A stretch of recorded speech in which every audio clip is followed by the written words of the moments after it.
Where do your greatest challenges lie?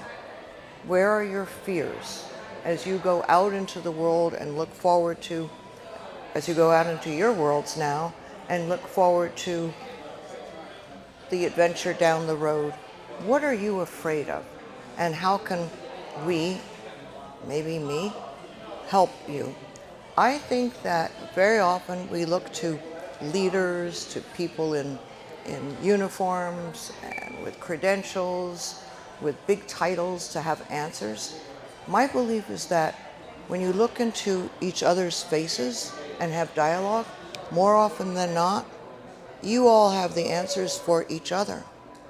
So that's something important to keep in mind, that in supporting each other and listening to each other and in asking questions of each other, you find the answers, right, amongst you. Women don't take advantage of having a voice. Girls and women do this overwhelmingly. Slowly, clearly speak up. It's the beginning of our disappearing ourselves when we don't even let our voice be heard and what we have to say be heard.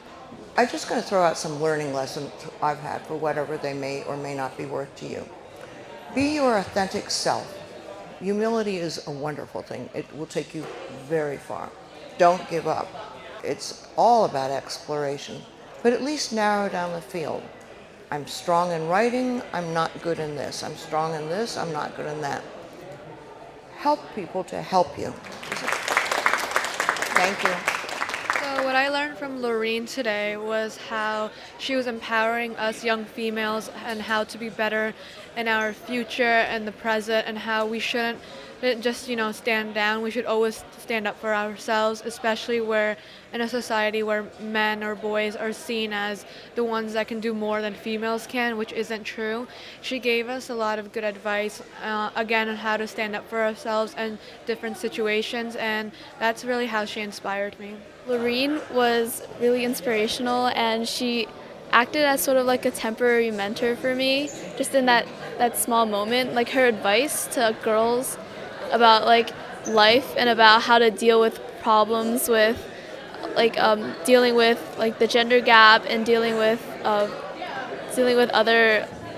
girl related problems really inspires me to just be a better person. I actually asked Loreen a question about how to face my fear in the classroom because I was telling her about how I don't participate as much as possible because I'm afraid of being wrong. And she told me a story about how she was doing some really big performance and she was freaking out and so nervous. And then she thought about how much preparation she's put into this moment, and she just got out there and faced her fear, and it went great. And it taught me that I just have to raise my hand, ask a question, and what's the worst that could happen? I mean, it's just the best idea to speak up and don't be afraid of what other people are going to think. Loreen Arbus gave us a lot of really good advice today. I think the thing that most stood out was to not be afraid to speak up and don't apologize for ever asking a question. She just really inspired me to try to achieve whatever goals I had and never give up. Thank you, Miss Loreen Arbus.